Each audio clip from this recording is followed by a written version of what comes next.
Oui, parce que je te donne un exemple qui est tout bête. Et je suis en plein dedans parce que j'ai dû faire ce qui s'appelle mon renewal. C'est que j'ai dû recertifier, refaire valider mon diplôme aux US. C'est un exemple qui est pour moi le plus parlant. C'est que en France, quand on a notre diplôme, j'ai pas envie de te dire qu'on est tranquille, mais si on a envie de se la couler douce pendant les 10 ou 15 prochaines années, personne ne va venir nous chercher. T'as ta carte professionnelle, t'as ton assurance à responsabilité civile, fais ce que tu veux. Aux États-Unis, en l'occurrence, depuis que j'ai eu mon diplôme là-bas, ça fait 6 ou 8 ans maintenant, tous les 2 ans, je suis obligé de passer des modules.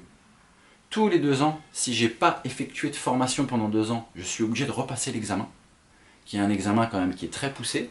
Je t'explique pas, hein, c'est un examen de 4 heures avec un oral, avec de la nutrition, avec de l'anatomie, tout en anglais, donc je te fais pas un dessin. Donc, pour éviter de repasser cet examen, ça fait quand même depuis que j'ai ce diplôme-là que tous les 2 ans, je valide ce qu'ils appellent des CU, c'est des modules, hein, tout simplement, pour pouvoir faire en sorte que tous les 2 ans, ben, on me revalide ce diplôme. Et c'est marrant que tu me poses la question parce qu'ils m'ont revalidé mon diplôme il n'y a pas plus tard qu'hier, parce que ça faisait 2 ans.